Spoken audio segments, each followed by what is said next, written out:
అందరికీ నమస్కారం. నేను మీ రఘువీన్. మీలో ఎంతమందికి తెలుసు తినే టైంలో వాటర్ తాగకూడదని? ఒకవేళ తాగితే ఏం జరుగుతుందో సైంటిఫిక్ రీజన్ తెలుసా? చెప్తాను వినండి. జనరల్‌గా మనకి ఆకలి స్టార్ట్ అయింది అనంటే, మన స్టమక్‌లోకి ఫుడ్‌ని డైజెస్ట్ చేసే ఎంజైమ్స్ వచ్చాయని అర్థం. ఈ ఎంజైమ్స్ చాలా పవర్‌ఫుల్. ఈవెన్ బోన్స్‌ని కూడా డైజెస్ట్ చేస్తాయి. ఇప్పుడు మీరు ఫుడ్ తినేప్పుడు ఫుడ్‌తో పాటు ఎక్కువ క్వాంటిటీలో వాటర్ తాగితే ఈ ఎంజైమ్స్ అనేటివి డైల్యూట్ అయిపోతాయి, పలచబడిపోతాయి. డైల్యూట్ అయిపోయి ఫుడ్ని ప్రాపర్గా డైజెస్ట్ చేయవు. ఇలా ప్రాపర్గా డైజెస్ట్ అవ్వని ఫుడ్ కుళ్ళిపోతుంది, పాడైపోతుంది. పాడైపోయి మీకు చాలా హెల్త్ ప్రాబ్లమ్స్ని తెచ్చిపెడుతుంది.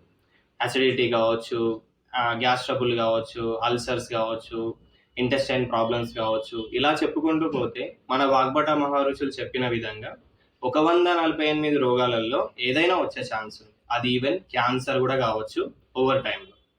సో హెల్తీగా ఉండాలనుకుంటున్నారు కదా, తినే టైంలో వాటర్ అనేది తాగకండి. అలా అని చెప్పేసి తినడానికి ముందు తిన్న తర్వాత వెంటనే కూడా వాటర్ తాగకూడదు.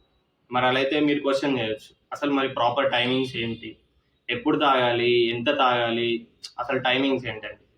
మీకోసం నేను డిస్క్రిప్షన్లో 2 వీడియో లింక్స్ ఇచ్చాను.